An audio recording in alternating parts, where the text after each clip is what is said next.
Buenas tardes. En nombre del Museo del Holocausto de Buenos Aires, le damos la bienvenida a la inauguración de la muestra Triángulos Púrpuras, una historia de coraje y resiliencia producida por los testigos de Jehová en la Argentina, que relata la persecución que padecieron ellos por parte del régimen nazi durante la Segunda Guerra Mundial. Agradecemos la presencia de Alicia Tung, primer secretario de la Embajada de Polonia, de Eliana Dam, cónsul honoraria del Reino de Dinamarca en Argentina, Daniel Saposnikov, vicepresidente segundo de la AMIA, Ariel Herlund, director del Centro Simón Wiesenthal para América Latina, Marisa Brailán, directora del Centro de Estudios Sociales de la DAIA, Cristina Gómez Justo, de la Secretaría de Educación de la Nación, Daniela Luber, directora del programa de ayuda a sobrevivientes del Holocausto de la Fundación Tzedakah, representantes de sucursales de todo el mundo y de la Central de los Testigos de Jehová en los Estados Unidos, señor Delfos Ventramelli, miembro del comité de sucursal aquí en la Argentina. Muchas gracias por acompañarnos hoy. La experiencia de los testigos de Jehová durante el régimen nazi está llena de actos de solidaridad, heroísmo y de una profunda conciencia acerca del peligro que la ideología nazi implicaba para Alemania y para toda la humanidad. La muestra, que será presentada con mayor profundidad en este evento, es la primera de este tipo en Sudamérica y una de las primeras a nivel mundial. Este museo tiene como misión honrar la memoria de las víctimas del Holocausto y ha incorporado en ello también la de todos los grupos perseguidos por el nazismo, entre los cuales se encuentran los testigos de Jehová, en aquel momento conocidos como estudiantes de la Biblia. Como reza el título de uno de los paneles, somos compañeros en el sufrimiento.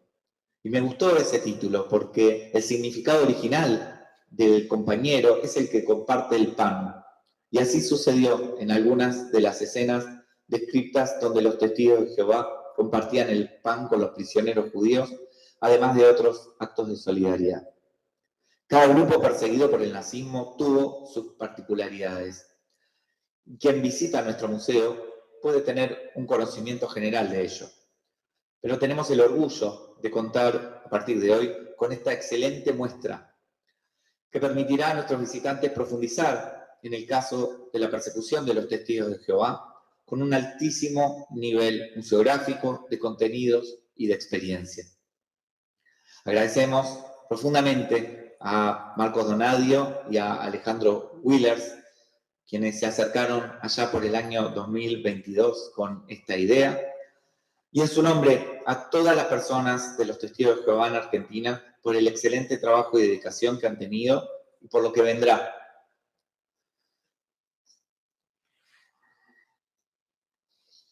También agradecemos a la coordinadora de eventos y exposiciones temporarias del museo, Gisela Fisten, quien junto a Bruno Garbari, Mariel Goisen, Karen Roschuk, Micaela Echenique y todo el equipo del Museo de Buenos Aires han hecho un enorme trabajo por esta exhibición. Invitamos a continuación a Diana Wang, miembro de la Comisión Directiva del Museo del Holocausto de Buenos Aires, a dirigirnos un mensaje en representación de nuestra institución.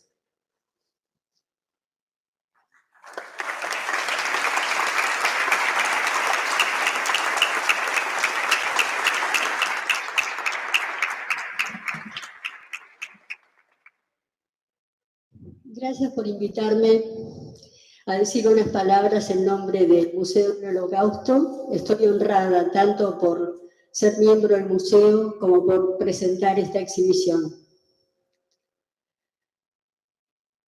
Un testigo es una persona que da testimonio, que sabe algo, que vivió algo y que lo cuenta.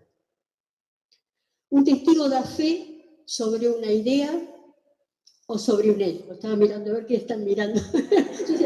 ¿Qué están exhibiendo? ¿Qué es un testigo? Es la encarnación de lo sucedido y trae la voz de quienes lo vivieron, lo que le da a los hechos objetivos potencia emocional y humana.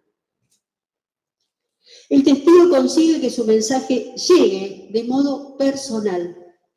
Habla con el cuerpo. Crea un espacio en el que la verdad se cuela, penetra y produce una transformación en quien lo oye. Lo que vivió en el pasado se relata en el presente. Permite el diálogo, la pregunta, la repregunta. Ser testigo es un compromiso de por vida. ¿Qué atestiguan los testigos de Jehová sobre el nazismo? Los testigos de Jehová testifican sobre la existencia de Dios y sobre lo que aprenden en la lectura de la Biblia. Pero además, luego de lo vivido durante la Segunda Guerra Mundial, son testigos de eso también. El nazismo tuvo dos objetivos primordiales, simultáneamente. Entronizarse como el poder político universal en lo que llamaron el Reich de los 1000 años e instalar en Alemania primero, en Europa después, y de no haber sido derrotados en el mundo entero, un único modelo de personas, lo que ellos llamaban los arios.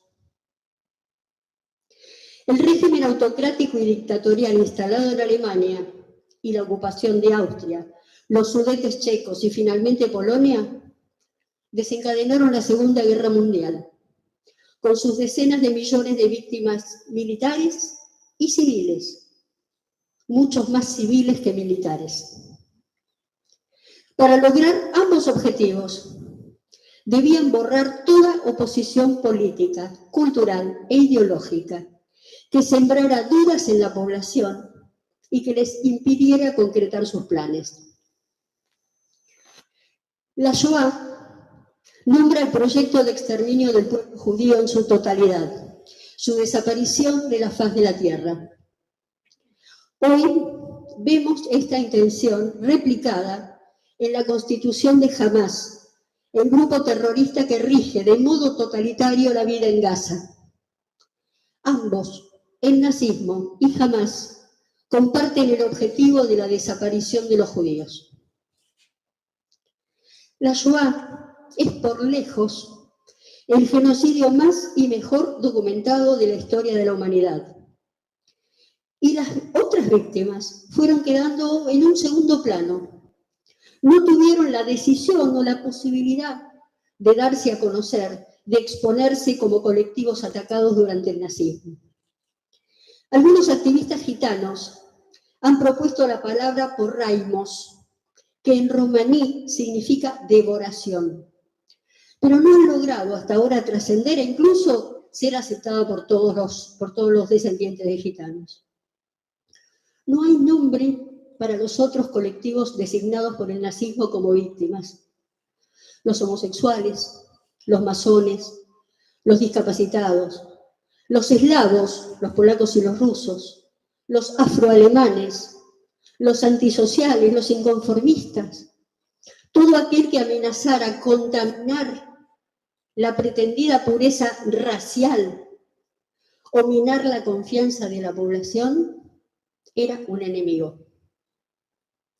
Las discapacidades congénitas, ceguera, sordera, cardiopatía, síndrome de Down y otras. Las neurodivergencias, como llamamos hoy a las condiciones como el autismo, la parálisis cerebral y tantas otras. Todas ellas debían ser erradicadas e impedir su reproducción para asegurar otra vez la pureza racial. En esta categoría, en la de la pureza racial, se incluía a los judíos, gitanos y homosexuales, con la diferencia de que los judíos estaban destinados a su total eliminación, mientras que los gitanos y homosexuales tuvieron distintos tratamientos. Los opositores, tanto los políticos como los religiosos e ideológicos, que o bien llevaban a cabo acciones concretas de boicot y oposición, como los comunistas o el movimiento estudiantil La Rosa Blanca, o como sucedió con los testigos de Jehová, que por su mera oposición eran tan amenazantes para el consenso, que debía ser homogéneo y sin fracturas, que fueron también víctimas a ser acalladas. La posición de neutralidad de los testigos ante las decisiones gubernamentales, la negación de respetar los rituales y la gestualidad, como el saludo nazi, la férrea voluntad de no integrar el ejército ni unirse a organizaciones nazis, no podía ser tolerado por la dictadura hitlerista. El pueblo debía ser uno. Las órdenes debían ser obedecidas sin el menor asomo de duda. El objetivo de la Gran Alemania y del Reich planetario debía atravesar a cada uno de los alemanes como su horizonte común. Los testigos no adherían a las iglesias conocidas, se resistían a convertirse en esa manada homogénea, recibían los castigos, el hambre, la prisión, la tortura, sin que su conducta se modificara. Goebbels, el mastermind de la propaganda nazi, sabía del peligro que comportaba ser tolerantes con gente así. La influencia perniciosa de estos objetores de conciencia debía ser impedida a toda costa.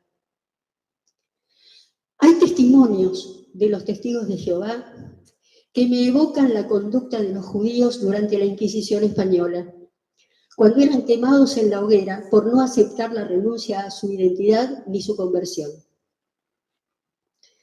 Dice Franz Wolfart: tenía 20 años. Me negué a prestar servicios en el ejército alemán y a saludar la bandera nazi. Me arrestaron y encarcelaron. Magdalena Kuserov: estuve en una prisión juvenil hasta los 18 años. Me ofrecieron dejarme libre si firmaba una declaración en la que negaba mi fe. Me negué.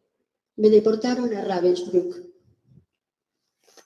Simon Arnold tenía 12 años cuando lo expulsaron de la escuela porque no quiso decir Heil Hitler y lo mandaron a un centro de reeducación para niños. Helen Gotthold fue condenada a muerte con otros 5 por estudiar la Biblia y debilitar la moral de la nación. Fue guillotinada. Igual que Wolfgang Kuserov, de 20 años, que no quiso integrar el ejército. Los judíos no tenían manera de salvarse, porque lo suyo, según los nazis, era genético, racial. Los testigos de Jehová habían podido, pero casi todos eligieron morir antes que renunciar a sus ideas, o obedecer a un régimen político, o apoyar la guerra. Hablando de ellos, un prisionero austríaco, tengo el dato pero no estaba su nombre, dijo: no van a la guerra, prefieren que los maten antes que matar a nadie. Son un ejemplo de integridad, dignidad y humanidad. Gracias.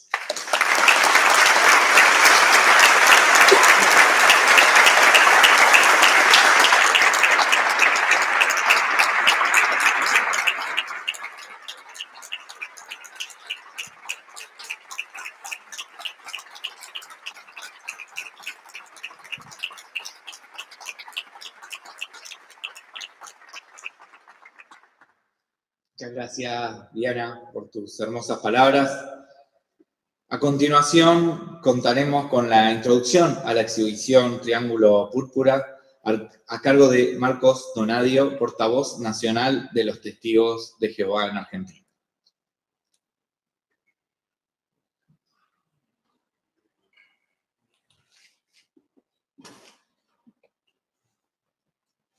Muchas gracias por su cálida bienvenida en esta tarde. Realmente nos sentimos impactados porque vemos el fruto de tanto trabajo que estuvimos compartiendo con esta hermosa institución que desde el día 1 nos abrió la puerta para poder trabajar en este proyecto.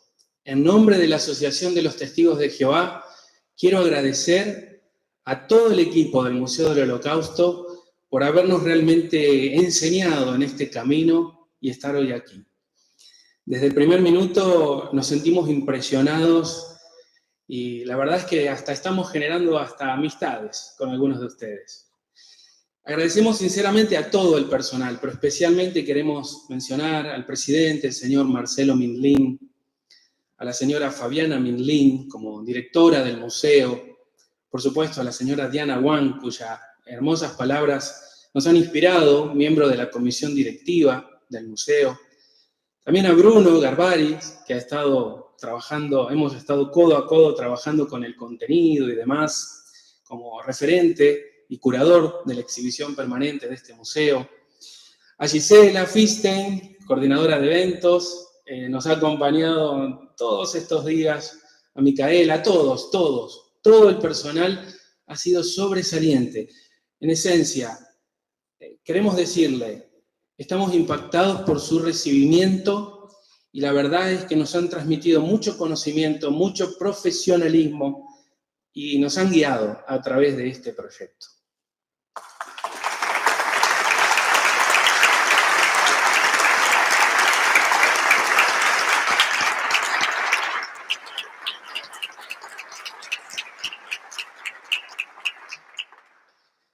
Hace 9 décadas, Martin Bertram, que podrán ver ahora en pantalla, tenía 37 años.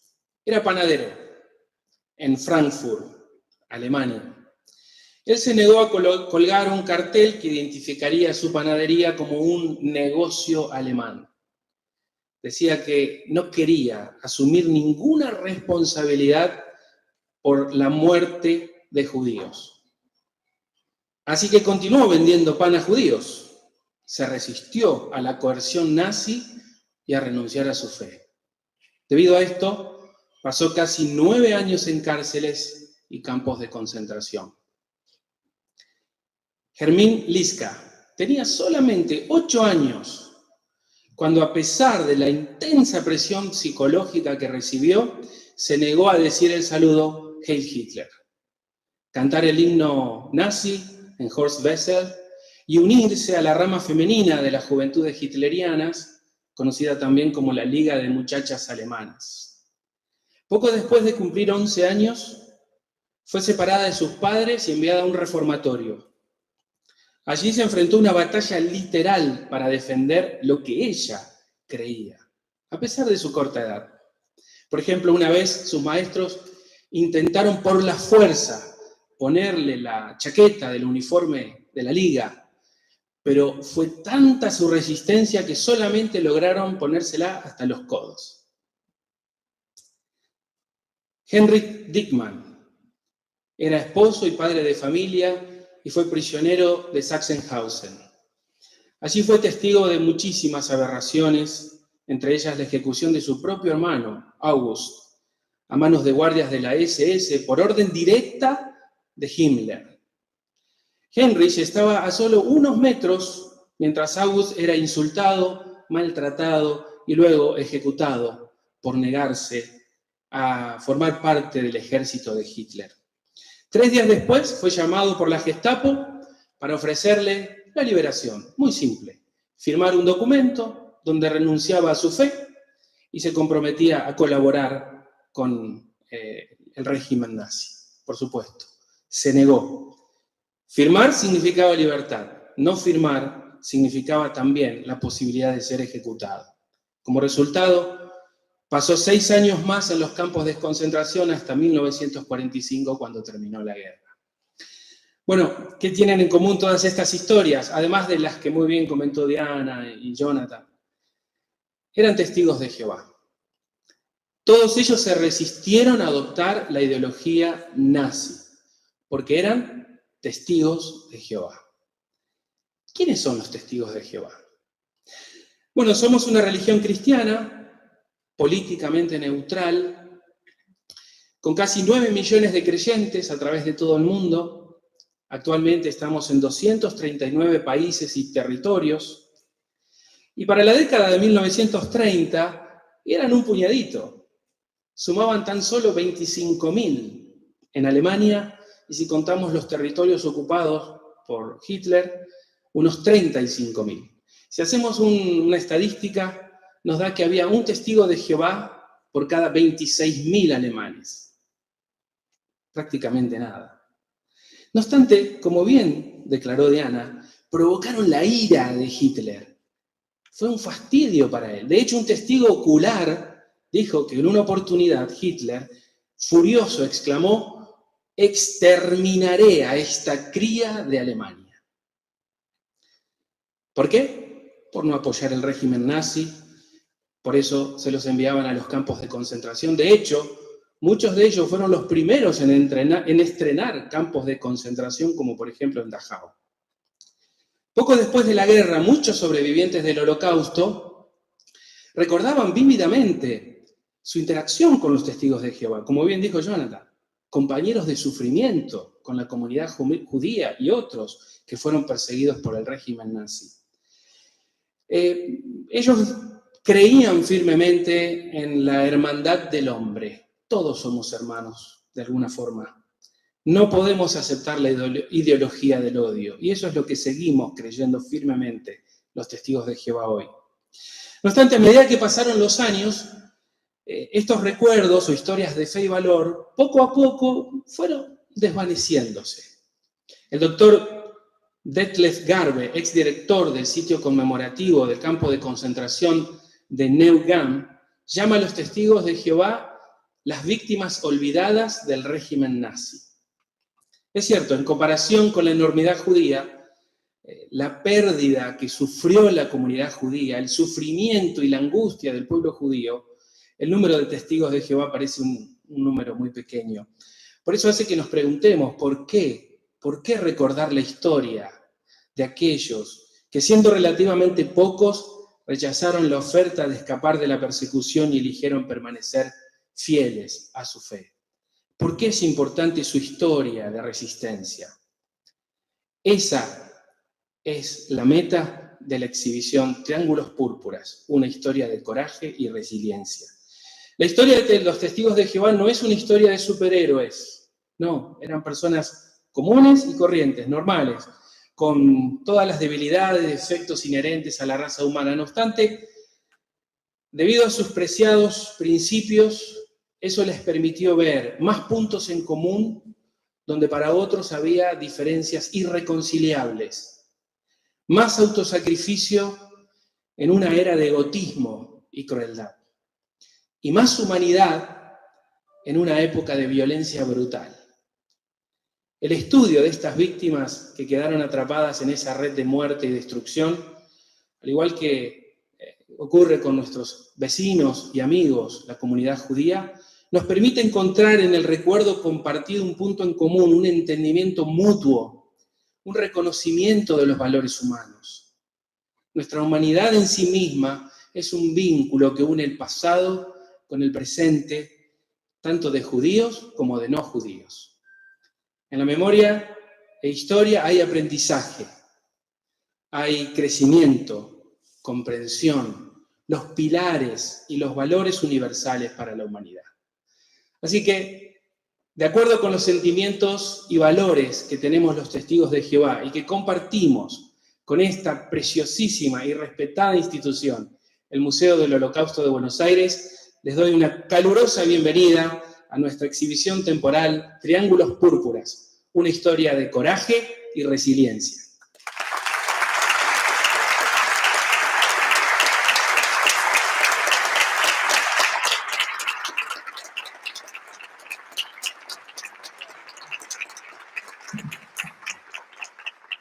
Muchas gracias, Marcos. La persecución a las minorías. Las razones del ataque a los triángulos púrpuras es el título de la conferencia que nos brindará Bruno Barbari, coordinador de contenidos del museo, en este momento.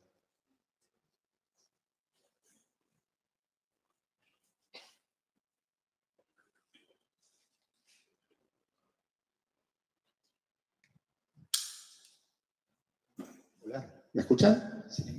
Bueno, buenas tardes. Antes que nada, agradecerles por esta posibilidad de participar y poder tratar de explicar un poquito más en qué consistió esta percepción hacia los testigos de Jehová.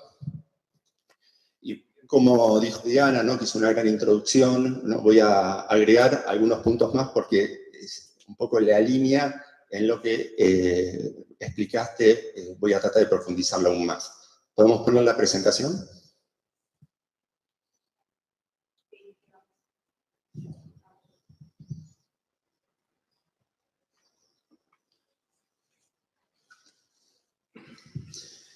Bien. La persecución de los testigos de Jehová, sí, inicialmente voy a desarrollar un poco el contexto de cómo llegan los testigos de Jehová a Alemania, y como se mencionó recién, ver qué grupo minoritario representaban dentro de la sociedad de Alemania. Podemos ver a inicios del siglo XX, llegan a Alemania, muchos de ellos participan en la Primera Guerra Mundial, pero cubriendo funciones médicas, ¿sí? No peleando, y algunos de ellos fueron sometidos por negarse a portar armas ya en la Primera Guerra Mundial a tribunales militares. Ya a partir de la finalización de la Primera Guerra Mundial, en la República de Weimar, empieza a haber un crecimiento de la comunidad que va a llegar a 25.000 testigos de Jehová cuando Hitler llega al poder en 1933. ¿Por qué se gestó este crecimiento durante la República de Weimar? Bueno, teniendo en cuenta, ¿sí?, que el imperio alemán cayó y fue sustituido por una república, la Constitución de Weimar garantizaba la libertad de culto. Y punto número 2, el Tratado de Versalles, ¿sí?, que establecía que Alemania, ¿sí?, no podía tener un ejército de más de 100.000 personas, ¿sí?, y ya también en la Constitución de Weimar se establece que el servicio militar no era obligatorio. Entonces, de esta manera permitió a los testigos de Jehová, ¿sí?, crecer dentro de la comunidad alemana respetando la Constitución sin rechazar obligaciones del Estado como el servicio militar. En este periodo se desarrollan muchas publicaciones. La más conocida de ellas es la Atalaya, la que tenía mayor circulación dentro de la sociedad, donde fue el medio principal para mostrar la doctrina de los testigos de Jehová. Pero paralelamente, en la medida que se van dando estas publicaciones, en la República de Weimar va surgiendo el nazismo, que junto también a grupos católicos nacionalistas empiezan a condenar las publicaciones de los testigos de Jehová. Y acá podemos ver algunas similitudes, ¿no?, que vamos a ir viendo durante esta exposición con lo que ocurrió con los judíos. Ahí vemos el panfleto, ¿sí?, Der Stürmer, que era periódico antisemita que publicaba constantemente en contra de los judíos, que ya a partir del año 1924 empieza con sus publicaciones, que también va a publicar en contra de los testigos de Jehová, criticando, ¿no?, la difusión de sus ideas.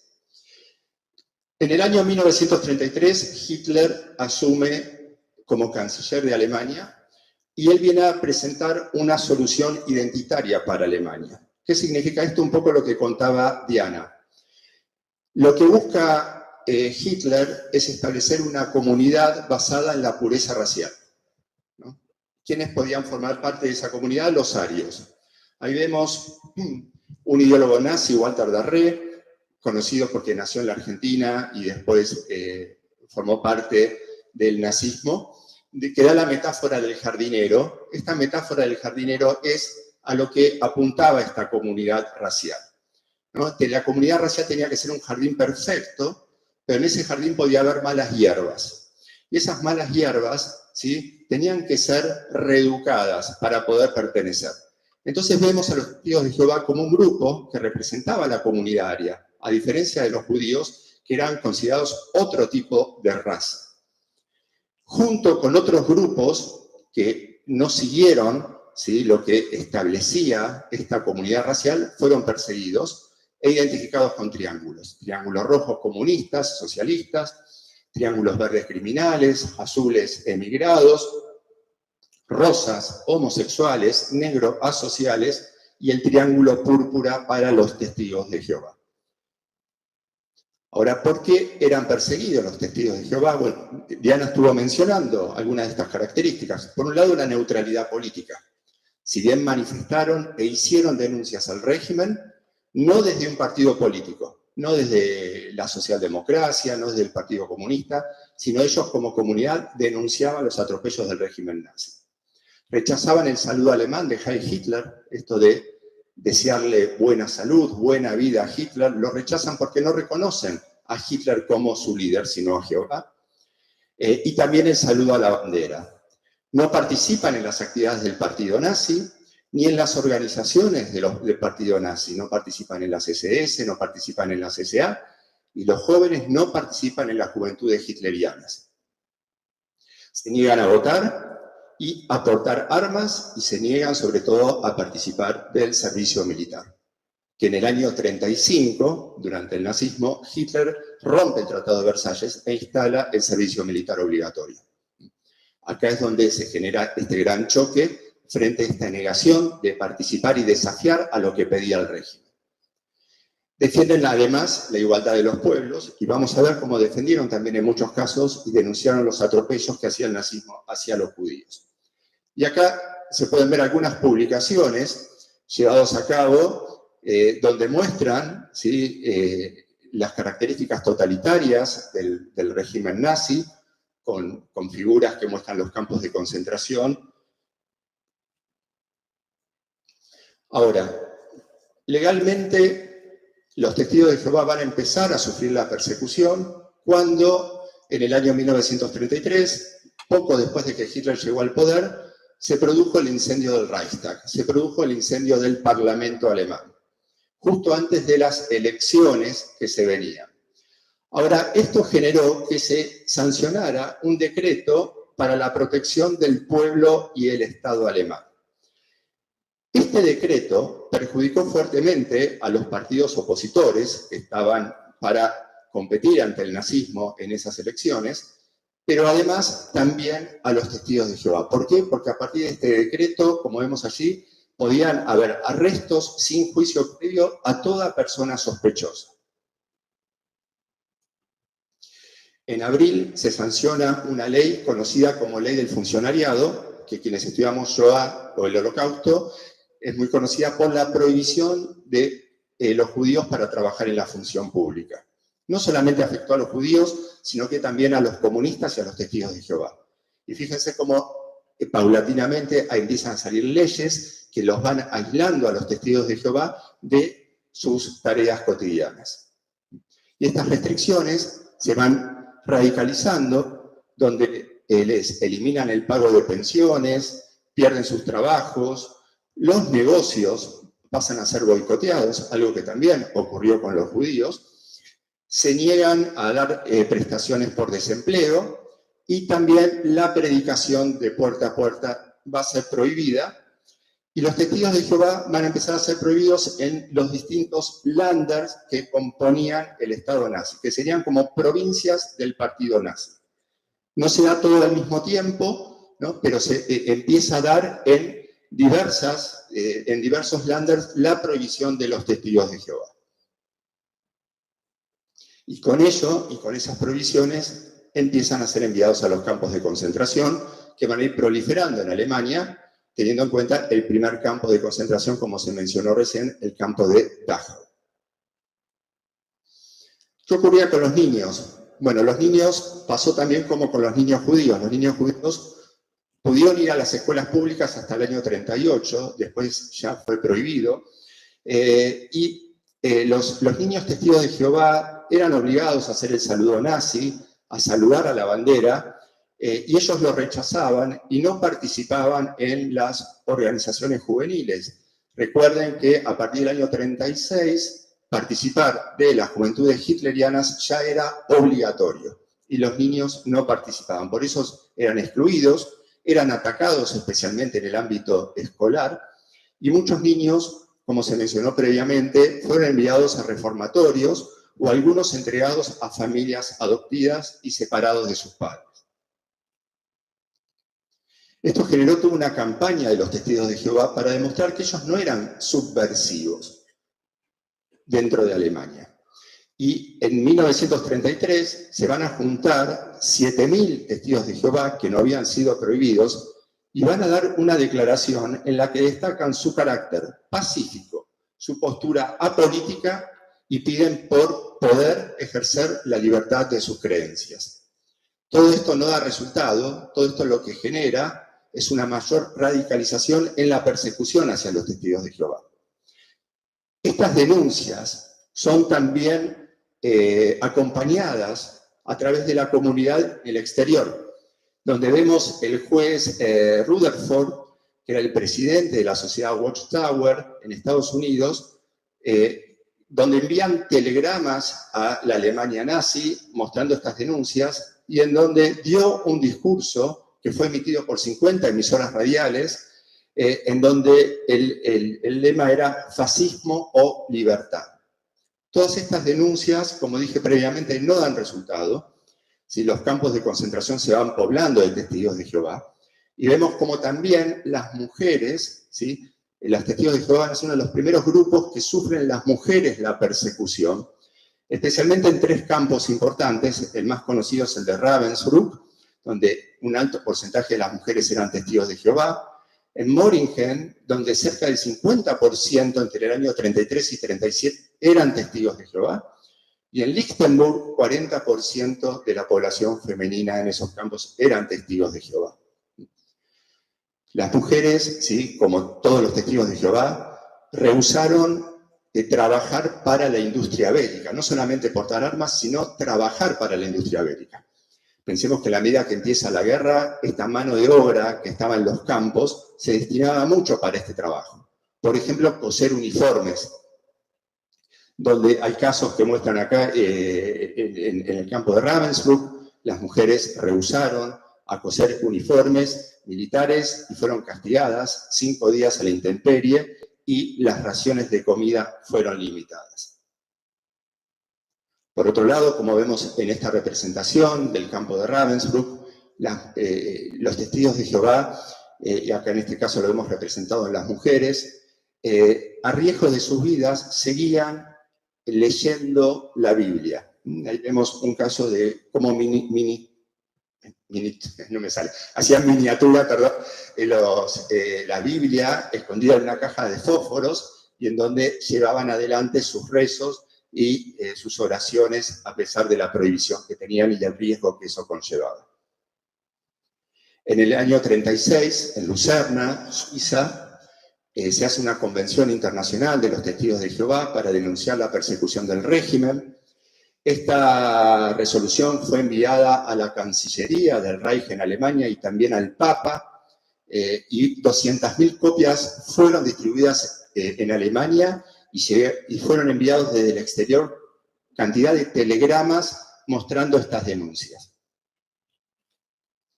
También, como se mencionó previamente, los testigos de Jehová mostraron en sus publicaciones la solidaridad hacia los judíos. Cuando fue el famoso boicot del año 33 de prohibir comprar en los negocios en las tiendas judías, los testigos de Jehová desafiaron esa orden y compraron en tiendas judías. Y acá vemos una publicación en la revista Consolation que dice "How can one remain silent?" ¿Cómo uno puede permanecer en silencio frente a lo que estaba ocurriendo con los judíos en la Alemania nazi? Aquí vemos el uniforme con el triángulo púrpura y tenemos que entender que los testigos de Jehová fueron el único grupo que entró en la categoría religiosa. Si bien hubo persecución de sacerdotes, si bien y pastores protestantes también que fueron a los campos, no hubo un triángulo para los católicos o para los protestantes. En cuanto al tema de los judíos no fueron perseguidos como una religión, sino como una raza para los nazis. Entraban en una categoría racial inferior. Así que esto es para tener en cuenta cómo fue el único que entró en una categoría religiosa en la persecución. Cuando eran enviados a los campos, recibían la bienvenida. La bienvenida era generalmente una paliza y 25 azotes. Eran aislados del resto de los prisioneros para que no pudieran ejercer su influencia sobre otros prisioneros. Y esta era una característica común en los campos, ¿sí? Los homosexuales también eran aislados para evitar, ¿sí?, como decían ellos, contagiar la homosexualidad a otros prisioneros. Los judíos que eran enviados a los campos en estos campos de concentración en esta etapa, los que fueron enviados también estuvieron separados del resto. Y sufrían castigos cotidianos, uno de los castigos más comunes, si ustedes van por los memoriales y los campos en Alemania, van a ver palos a lo largo de los campos, que era donde los colgaban, como ven en esa representación, con las manos atadas atrás de la espalda, que eso dislocaba los hombros, y era un dolor muy, muy fuerte los que tenían que aguantar los prisioneros. Así, como te comentó previamente, buscaban, ¿sí?, reeducar, ¿sí?, a estos prisioneros. Ustedes vieron en los campos de concentración generalmente se ve un lema, ¿sí?, que dice el trabajo libera. ¿Por qué? Porque para ellos, estos grupos arios, la metáfora sería compararlos con una enfermedad, ¿sí? Son enfermos que pueden curarse. Si ellos renuncian a sus principios, podían reintegrarse a la comunidad alemana, porque eran del mismo grupo racial. Entonces, una enfermedad se cura. Con los judíos esto no era posible, porque los judíos eran considerados como un virus. El virus se destruye. Por eso muchos grupos, ¿sí?, van a poder volver a reinsertarse en la sociedad si renunciaban a sus principios. A través de un tiempo, los campos de concentración podían volver a su vida. En el año 35 ya quedaban muy pocos prisioneros en los campos, y ahí es donde Himmler le pregunta a Hitler si había que disolver los campos de concentración. Y Hitler dice, no, hay que mantenerlos, porque es el símbolo del terror. ¿Sí? Que sepa la gente que puede vivir bien en Alemania siempre y cuando acompañe el régimen. Pero aquel que se opone le va a esperar ese infierno. En este infierno es donde los testigos de Jehová se destacaron en no firmar estas declaraciones de compromiso que se mencionó previamente. Muy pocos de ellos lo hicieron, en donde esta declaración de compromiso estaban vinculadas a la admisión de la culpabilidad. ¿Y cuál era el contenido? ¿No? Para ver algunos puntos. Había que reconocer que defendían una doctrina falsa, que rechazaban totalmente la organización, que se comprometían a no volver a trabajar para los testigos de Jehová y que iban a informar y a delatar a otros testigos de Jehová y que en un futuro iban a cumplir con las leyes del Estado nazi. Pero al firmar eso tenían que saber que tenían que esperar un tiempo en esta custodia protectora, que era el tiempo que establecían los nazis para poder volver a reinsertarse en la sociedad. Esto no dio el resultado deseado para los nazis, ya que la mayor parte no firmó, y vemos aquí, ¿no?, en este documento donde dice, el prisionero permanece como antes como un obstinado estudiante de la Biblia y se niega a rechazar las falsas enseñanzas de los estudiantes de la Biblia. Por esta razón se le han negado los privilegios habituales de correspondencia. Dentro de estos castigos, allí vemos en esa fotografía a Rudolf Hess, que fue el comandante de Auschwitz. Por ahí han visto la película Zona de Interés, ¿no?, que muestra su vida con su familia al lado del campo de Auschwitz, donde él hizo su carrera antes de ser premiado como comandante de Auschwitz en los campos de Dachau y Sachsenhausen. Y él habla sobre los testigos de Jehová y dice, entre los internados de Sachsenhausen había un buen número de testigos de Jehová. Muchos de ellos no paraban de incitar al resto a seguir su ejemplo. Aceptaban el castigo con fervor. Recibieron la muerte con los ojos mirando al cielo. En cuanto al resto, el martirio de sus compañeros incrementó su fanatismo. Varios de los que ya habían firmado la declaración se retractaron. O sea que si hubo dudas, al ver el ejemplo de sus compañeros, hicieron que se retractaran. Y acá vemos que se mostró previamente el fusilamiento de August Dickmann, acusado por no formar parte del ejército alemán. Fue fusilado y quien comandó ese pelotón de fusilamiento fue ni más ni menos que Rudolf Hess. La muerte de él llevó que quienes habían firmado las declaraciones de compromiso se arrepintieran. Ese ejemplo sirvió para el que dudó y retractarse de haber hecho esa firma. Muchos de los testigos de Jehová eran empleados por las SS justamente porque sabían que no iban a matar. De repente, si tenían un peluquero, un barbero, sabían que un testigo de Jehová no les iba a cortar en sed de venganza, ¿sí?, la garganta. O las mujeres, ¿sí?, de las familias de la SS llevaban a mujeres testigos de Jehová por estas causas, sabiendo que no le iban a hacer un daño a sus hijos. Y fíjense cómo menciona Rudolf Hess a las mujeres testigos de Jehová. Dice, las testigos de Jehová, vulgarmente gusanos de la Biblia, en esos términos, andaban muy buscadas. No era necesario vigilarlas. Durante 3 años empleé en mi casa a 2 mujeres bastante mayores y mi mujer solía decirme que ella no habría podido hacer el trabajo mejor que esas reclusas.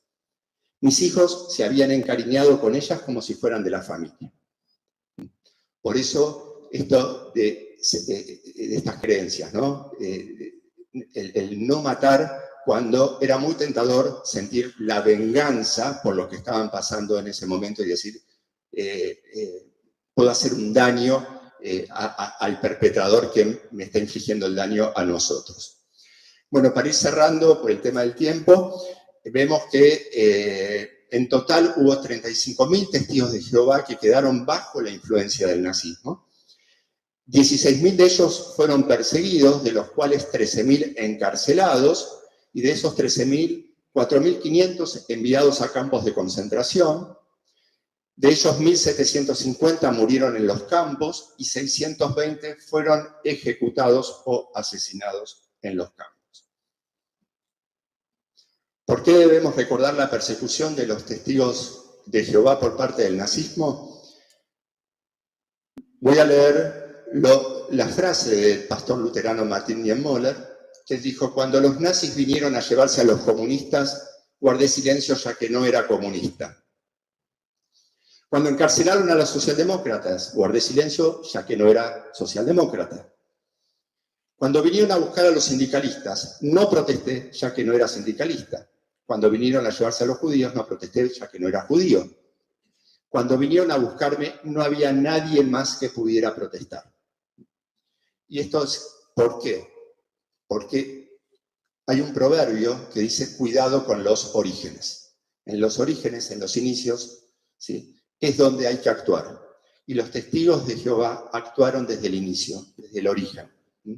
Dieron lecciones de resistencia, de fe, de moralidad, ¿no?, de un pequeño grupo religioso sometido a una gran adversidad. Entonces, si pensamos en una metáfora de un río, es río arriba donde hay que actuar, donde hay que oponerse, donde hay que decir no. Y aquí vemos cómo los testigos de Jehová lo hicieron a pesar de poner en riesgo sus vidas. Por eso, ¿por qué? ¿Sí? No es lo que nosotros tenemos que decir del nazismo, sino qué tiene que decir el nazismo y el holocausto sobre nosotros los seres humanos, para entender por qué se producen los genocidios. Y acá es el ejemplo de los testigos de Jehová, ¿sí?, vuelvo a insistir, los que dejaron un mensaje para entender que hay que actuar siempre en los orígenes. Muchas gracias.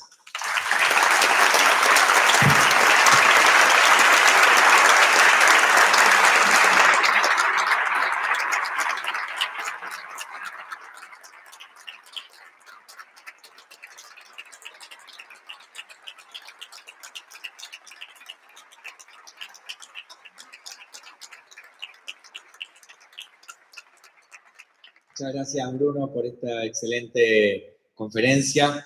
Y a continuación escucharemos a Alejandro Willers, portavoz regional de los Testigos de Jehová, a reflexionar sobre la resistencia espiritual y artística, cómplices de una melodía.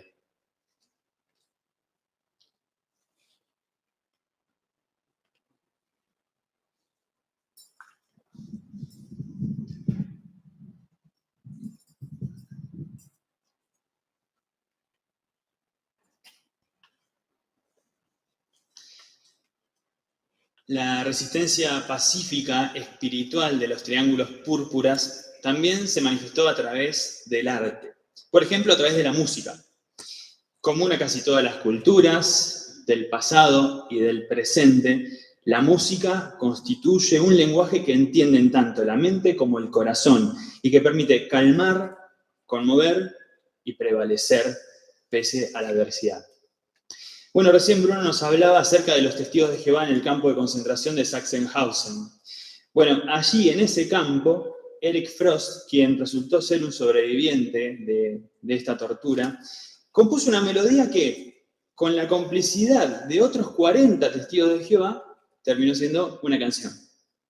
¿Les gustaría conocer un poquito más acerca de la historia de esta canción y del efecto que produjo en los prisioneros? Veamos el siguiente video que forma parte de nuestros archivos y que está narrada por el mismo Eric Frost.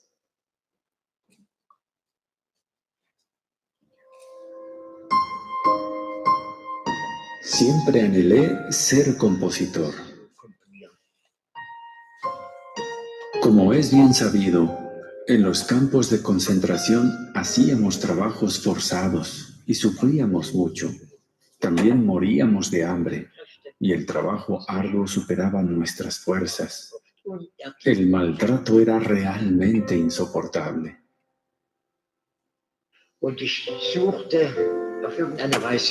Los testigos del campo de concentración de Sachsenhausen éramos muy unidos y yo siempre deseaba encontrar la manera de ser edificante. Por ello, me sentí motivado a componer una canción que pudiéramos entonar juntos para animarnos unos a otros. Todas las mañanas marchábamos a una planta de aguas residuales en Onarienburg. Éramos un grupo de 40 hermanos que trabajábamos bajo la rigurosa vigilancia de la SS.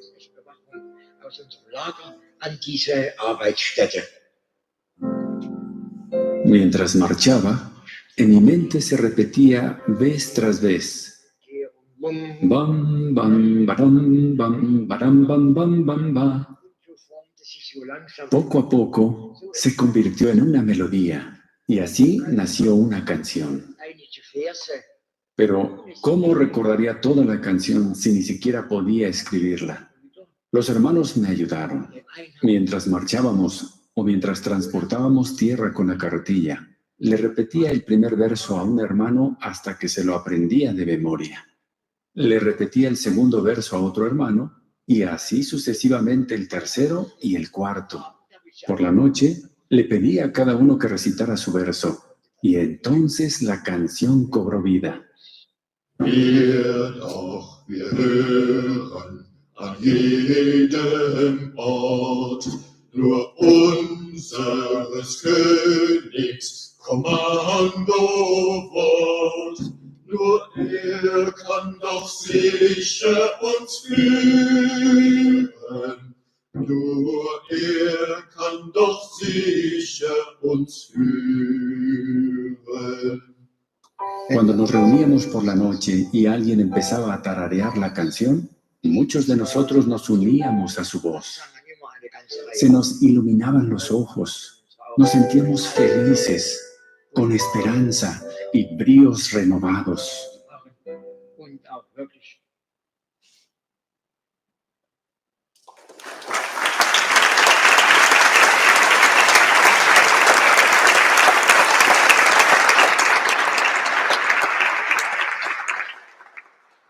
El coraje de estos 40 testigos les permite dar fuerzas en la expresión artística de sus creencias, pese a la adversidad y el terror que estaban viviendo. Ustedes saben que esta misma canción, en la actualidad, se sigue cantando bajo el título Avancen Testigos en los centros de educación que tenemos los testigos de Jehová en el mundo. Y esta canción sigue animando a cada uno de nosotros que enfrentamos problemas a diario en la actualidad, y también anima muchísimo a aquellos que también están privados de ejercer sus creencias con libertad en diferentes lugares del mundo, como Eritrea, Rusia y otros. Por otro lado, habrán visto en el video algunas acuarelas. Esas acuarelas forman también parte de este legado artístico de otro sobreviviente que pasó cosas parecidas a la de Eric Frost en otro campo de concentración, como el de Buchenwald. Estas muestras, o estas acuarelas, también están en nuestra muestra temporal. Así que cuando ustedes visiten esta muestra, que hoy estamos inaugurando, no solo van a encontrar interesantes datos históricos, no solo van a encontrar biografías e historias de vida, sino que también van a encontrar este rasgo universal del ser humano, esta capacidad única de expresar emociones y pensamientos a través del arte, que basados en fuertes convicciones, como la que vivieron los testigos de Jehová, ayudaron y seguirán ayudando a enfrentar con esperanza tiempos difíciles. Muchas gracias.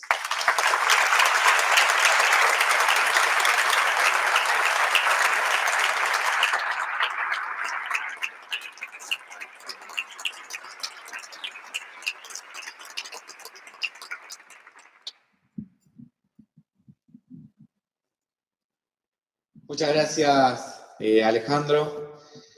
Por primera vez en este museo contaremos con la voz de una testigo de Jehová llamada Simone Arnold Liebster, sobreviviente de la persecución nazi, quien nos hablará en vivo desde Francia a través de Zoom. Este espacio estará moderado por Luciano Cardinaletti, portavoz regional de los Testigos de Jehová.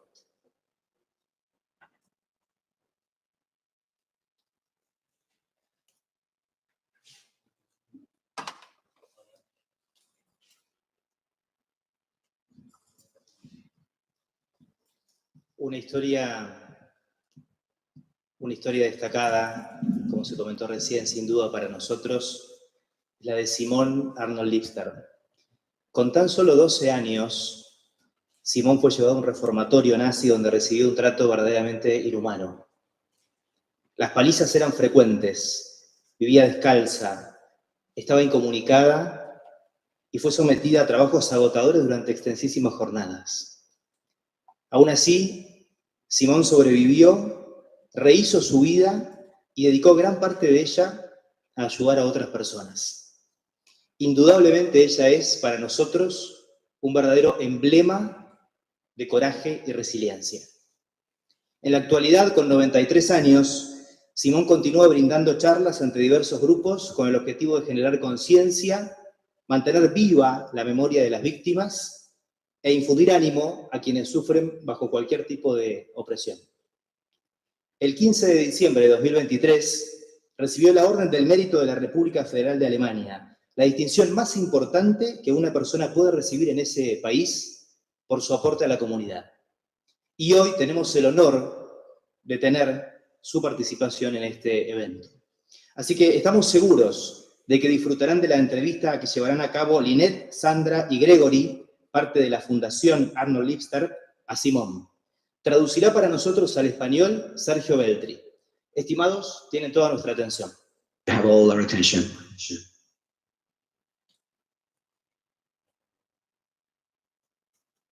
Thank you, Simone. Thank you for the Holocaust Museum there of Buenos Aires for inviting Simone to speak. Thank you, Simone. Thank you for being with us. For being with us today. And we want to start with a picture of you when some of these pressures that you're going to talk about began. So this is a picture of Simone at 11 years old. Ahora sí. Aquí tenemos una foto de Simone cuando estaba muy jovencita.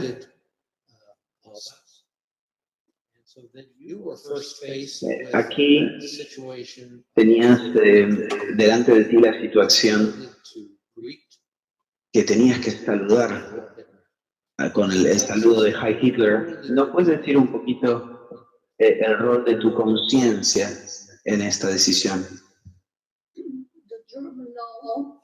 Was that everybody had only one greeting, no matter Los alemanes decían que lo único que había que hacer era decir ese saludo, Heil Hitler, fuera de la escuela.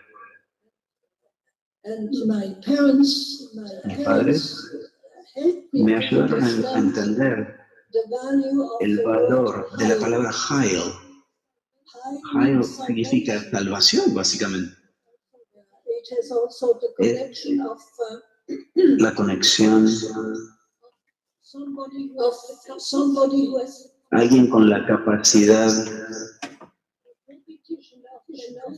Entonces, esta repetición de este saludo y especialmente en las escuelas, era para hacer que la gente y todos en realidad confesaran que veían a Hitler como el salvador de la nación.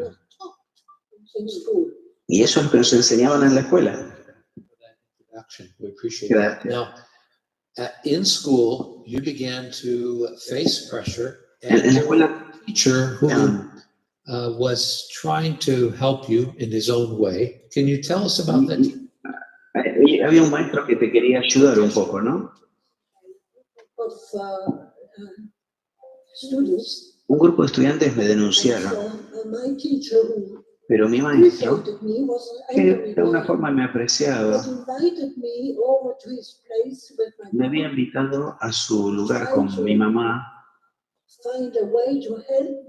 y quería ayudarme para que dejara de ser cabeza dura de alguna forma, porque no te va a ir bien si no cedes. Y como se dio cuenta que yo no estaba de acuerdo, me dijo, yo te voy a dar una solución. Saludá con la mano izquierda. La mano izquierda no legal. La legalidad se hace con la mano derecha. Pero por lo menos los otros ven que levantás la mano y que haces un esfuerzo. Y esa situación será mejor. Y yo dije, no puedo. ¿No podés? ¿Por qué no? Porque sería una mentira. No miento. Así que dijo, no te puedo ayudar. Y por eso me echaron del secundario y me mandaron a una escuela un poquito más baja. Y el director de la escuela allí me puso en la última fila de la clase y nadie me podía hablar. No tenía libros, nadie podía hablar conmigo, yo solo tenía que estar presente. Los alemanes no me iban a enseñar si esta era mi posición. Así que fue una vida muy dura. Gracias. Before you were transferred to that school, you faced pressure basically at a school assembly, right? Y también tuviste presión en una reunión, en una asamblea. El director te puso ahí como en el spot. Sí, me puso enfrente.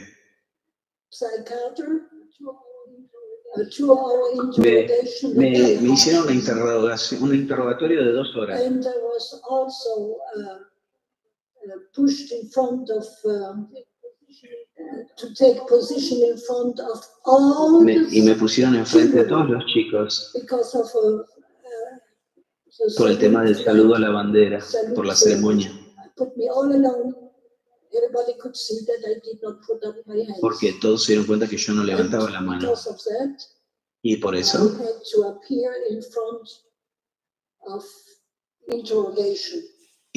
me llevaron a una especie de delante del juez. So now, as a result of that, entonces, como resultado de eso, más tarde te enviaron a una escuela, un reformatorio, ¿no? Una especie de escuela reformatoria penitenciaria. ¿Nos puedes contar, mientras tu mamá te llevaba, qué te dijo tu mamá para prepararte para ese evento? Yo estaba en el tren, era un viaje en tren, muchas horas. Y mi mamá dijo, vas a estar en un lugar, tienes que ser muy obediente, muy respetuosa, hacer bien tu trabajo, no seas superficial, pero recuerda, sos testigo de Jehová. Tú sabes que tu sí es sí y tu no es no. Apégate a tu conciencia. Vos sabés lo que está bien y lo que está mal.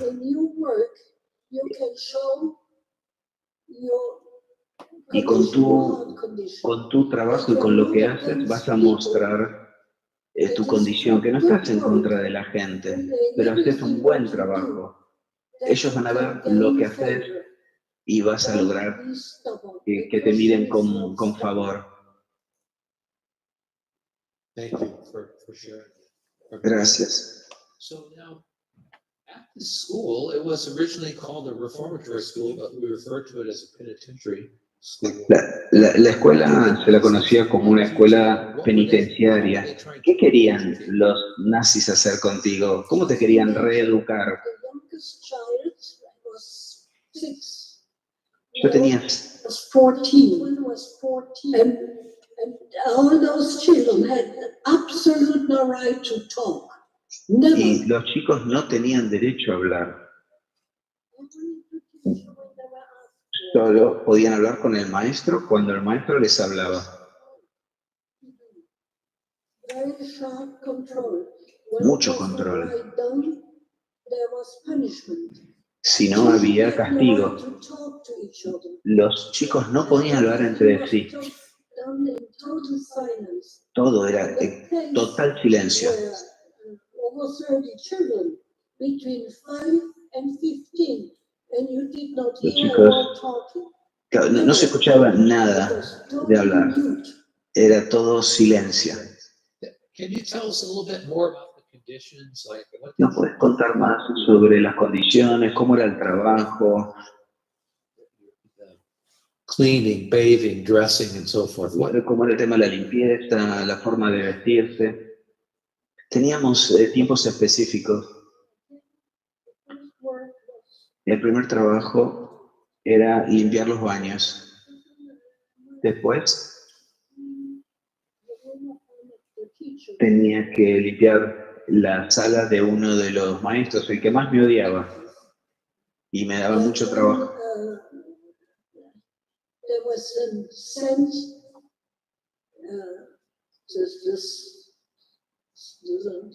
time passed, the winter time. A medida que pasó el tiempo, se caían algunos árboles y teníamos 14 años. Teníamos que cortar esos árboles en partes sin ayuda y sin hablar. Thank you for sharing that. Gracias por compartir eso. Queríamos contarte, que nos cuentes una experiencia. Cuando estuviste con Sophie y tu experiencia con ese director, ¿nos puedes contar? Lloré mucho porque perdí a mi mamá. Ella dormía en la siguiente cama y ella dijo, ¿por qué estás aquí? Así que le dije, porque creo en la Biblia. Y comencé a hablar con el nuevo mundo con ella, aunque no teníamos derecho para hablar. En la siguiente tarde podíamos continuar hablando, pero debajo de las sábanas.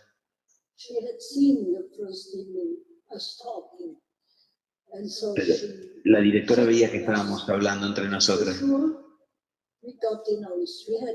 y nos denunciaron y tuvimos que ir abajo a la oficina y vino el maestro principal y era una señora de más de 65 años y nos pidió qué pasaba y que si sabíamos que no podíamos hablar y le dijo a la otra chica, Sophie, y the teacher had taken a rod which was a little bit not stiff. It was something moving a little bit. She had to present her hand, and she got 1 stroke, 2 stroke, 3, 7, up till 7, which meant le hizo leí todo. Durante 7 días ella tenía que pararse y decir muchas gracias, no tengo derecho de comer mientras me están castigando. Entonces la castigaron durante 7 días por esos 7 golpes.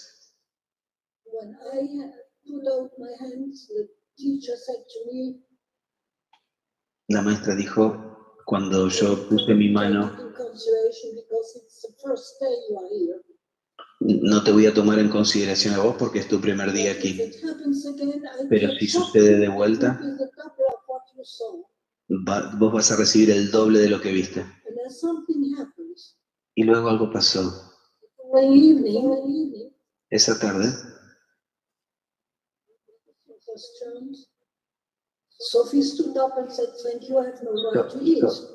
se levantó y dijo, no tengo derecho a comer, y después vino a mi mesa. Y yo me levanté y dije lo mismo que Sophie. Y la maestra me miró con ojos grandes y dijo, ven aquí, con su plato. Y no quiero escuchar más nada de este tema. Ella se dio cuenta de que ella se había excedido con lo que había pasado. Pero esa era la regla. Y cuando le pegaban a los chicos, el palo que se usaba era algo que no era muy fuerte, era liviano. Así, eso hacían con las chicas. Ese fue el segundo día que estuve ahí. Nunca tuve ningún tipo de castigo, pero sí hice trabajo muy duro. Pero no tenía ningún derecho de hablar. Ni siquiera una sola palabra podía hablar con otra chica. Silencio total. No se podía escuchar nada donde había chicos. Gracias por compartir eso. Y eso fue durante 2 años, ¿no? Exacto. Al final de la guerra, cuando tu mamá fue liberada del campo de concentración y fue a esa escuela y te fue a buscar a la escuela, ¿qué dijo el director de tu mamá?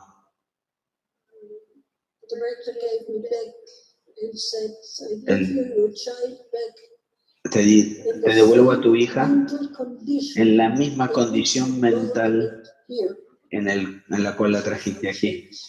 Ella no ha cambiado. Pero para mí, mi mamá había cambiado. No la reconocí. Estaba en una condición terrible. Había estado en un campo de concentración por 2 años y medio. Mi papá también. Por 4 años. En 3 partes distintas. No la reconocí. Ni a mi papá ni a mi mamá cuando los vi por primera vez de vuelta. Thank you. Gracias. Your mother and you first went home. It was a few weeks before your father returned.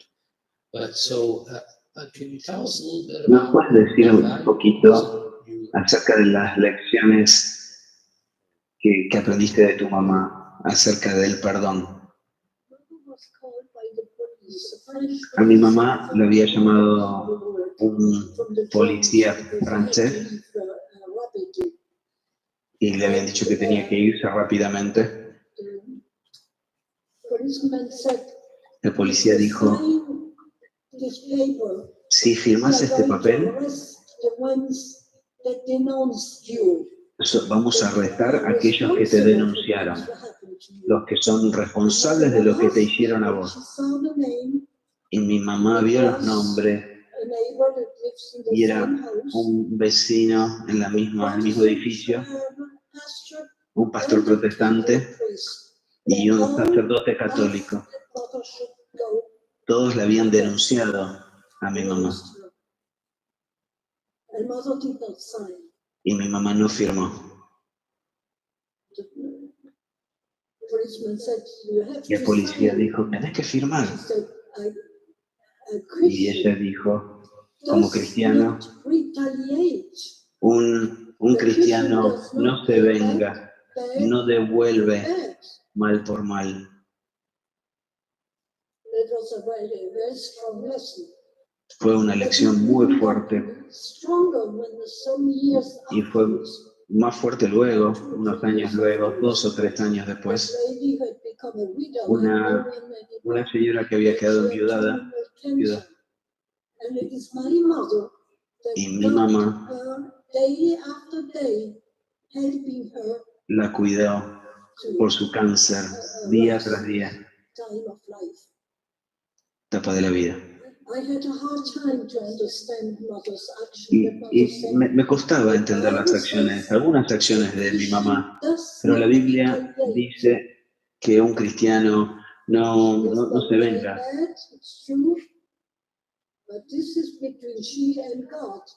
Pero lo que esa persona mala haya hecho queda entre ella y Dios. Ese principio cristiano de no devolver mal por mal ha sido una lección muy valiosa durante toda mi vida. Very nice. Thank you for sharing that story. Bueno, gracias por compartir esa historia y esa poderosa lección. Now, as was mentioned earlier, you've talked Como to se thousands mencionó and thousands of antes, students. Vos has hablado con miles y miles de estudiantes en el mundo. Do you try to ¿Qué instill in young lecciones people today that you tratas de que se aprendan? Siempre hablo de los valores, del valor de la educación, entender de dónde vienen las cosas, quién las dijo y el valor que tienen.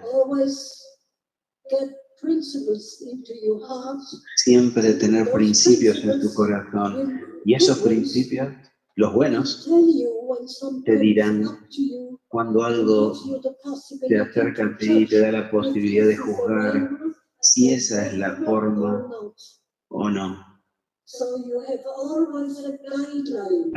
Así tienes una guía siempre, algo que pones en tu corazón, principios, y te apegas a ellos y recuerda que nunca como cristiano tienes que devolver mal por mal, siempre dar una mano de ayuda.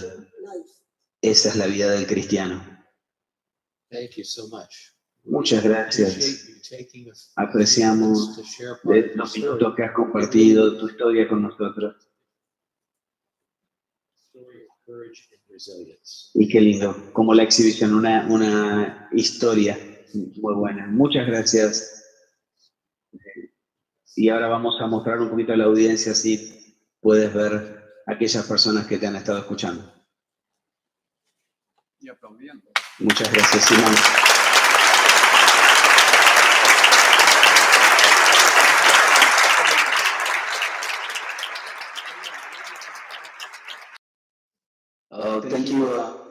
Thank you, Simon. Thank you, Greg. Thanks everyone for bringing bringing us the opportunity to meet Simon and to listen to the story. And thank you all who were part of this. Thank you.